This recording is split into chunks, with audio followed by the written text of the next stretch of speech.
حضور کا اقبال بلند ہو، آپ ہمیشہ اپنی رعایا کا خیال رکھتے ہیں۔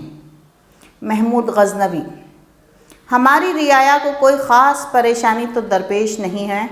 وزیر اعظم: خاص تو کیا، عام پریشانی بھی نہیں۔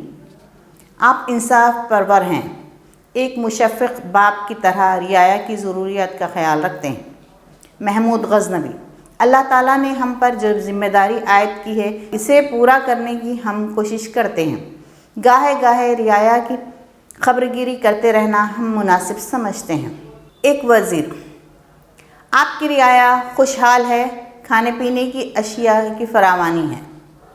دوسرا وزیر: ملک میں امن و امان ہے، رہزنوں، چوروں، ڈاکوؤں کا خوف نہیں ہے۔ تیسرا وزیر: بچے تعلیم حاصل کر رہے ہیں، خواتین کی عزت کی جاتی ہے۔ چوتھا وزیر: دوسرے ملکوں سے تعلقات اچھے ہیں، سفیران اکرام آتے رہتے ہیں۔ پانچواں وزیر: تجارت کے مواقع سب کو حاصل ہیں، صنعتی ترقی بھی اطمینان بخش ہے۔ محمود غزنوی: یہ سب تو ٹھیک ہے، مگر ہم جاننا چاہتے ہیں کہ سخت سردی کے اس موسم میں رعایا کو کوئی دشواری تو پیش نہیں آ رہی ہے۔ وزیر اعظم: موسم سرما کے آغاز میں غریبوں کو شاہی خزانے سے مفت کمبل تقسیم کیے گئے ہیں۔ ایک امیر: سردی سے کسی کی ہلاکت کی خبر ملی ہے، نہ کسی نے فریاد کی ہے۔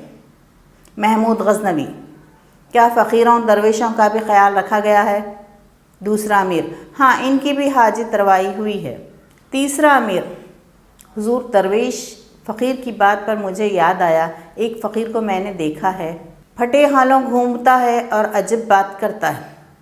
محمود غزنوی: کیا کہتا ہے؟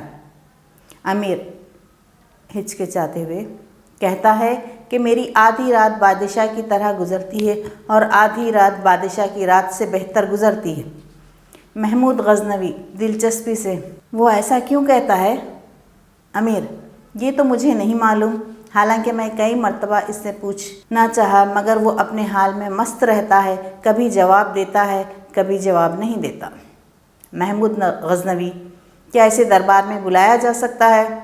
امیر: کیوں نہیں، وہ بس پہنچنے ہی والا ہوگا۔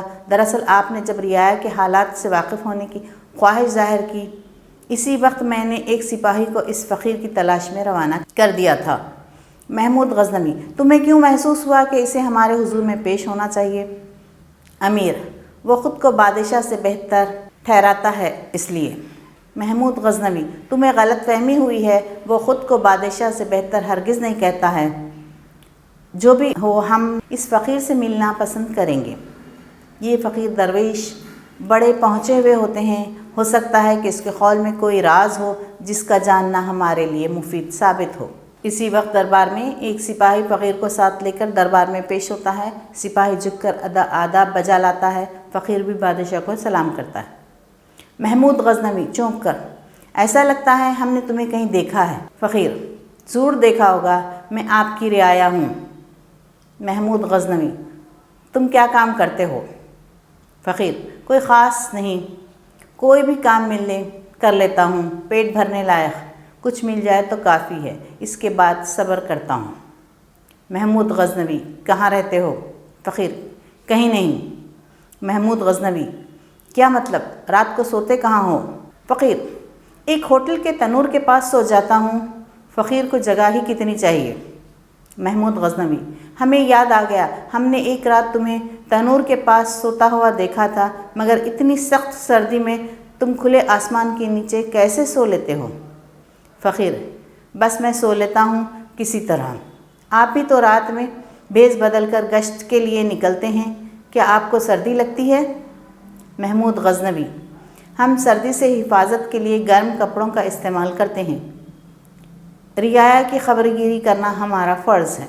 فقیر: تو آپ ان غریبوں کی خبرگیری کیوں نہیں لیتے جن کے پاس سردی سے بچاؤ کے لیے گرم کپڑے نہیں ہوتے، گرمی اور برسات سے بچنے کے لیے چھت نہیں ہوتی؟ آپ نے مجھے کڑکڑاتی سردی میں کھلے آسمان کے نیچے سوتا دیکھا، مگر میرے لیے کچھ نہ کیا۔ محمود غزنوی شرمندہ ہو کر: واقعی ہم بھول گئے، ہم نے سوچا تھا کہ تمہیں دربار میں بلا کر تمہاری حاجت رفع کریں گے۔ فقیر: میں تھوڑے ہی میں قناعت کرتا ہوں اور ہر حال میں اللہ کا شکر ادا کرتا ہوں، آپ دوسروں پر نظر کرم کیجیے۔ امیر موضوع بدلنے کی غرض سے درمیان میں بول پڑتا ہے، عالم پناہ، جاننا چاہتے ہیں کہ تم جو اکثر کہتے رہتے ہو کہ میری آدھی رات بادشاہ کی طرح گزری اور آدھی رات بادشاہ سے بہتر گزری، تو اس کا راز کیا ہے؟ فقیر، راز تو کچھ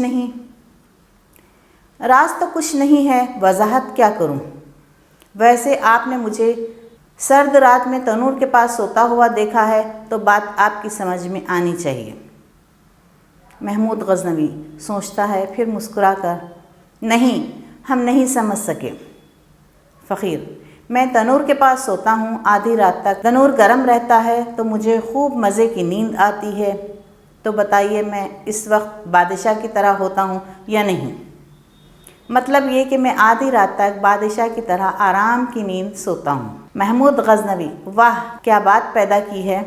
امیر عمرہ بھی تحسین کے الفاظ کہتے ہیں۔ وہی امیر، لیکن رات کا دوسرا حصہ بادشاہ سے بہتر کیسے ہوتا ہے؟ فقیر بات کاٹ کر، بادشاہ سے بہتر نہیں، بادشاہ کی رات سے بہتر۔ محمود غزنوی، خوب، بہت خوب، لیکن معمے کو حل تو کرو۔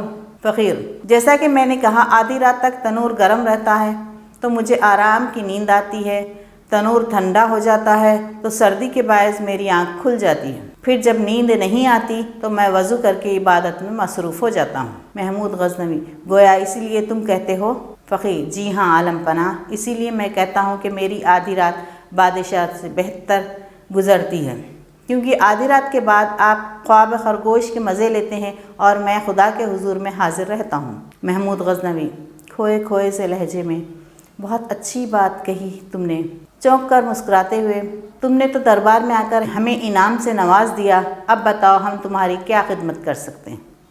فقیر، میری نصیحت کو اگر آپ انعام سمجھتے ہیں تو یہی میرا انعام ہے، مجھے اور کچھ نہیں چاہیے۔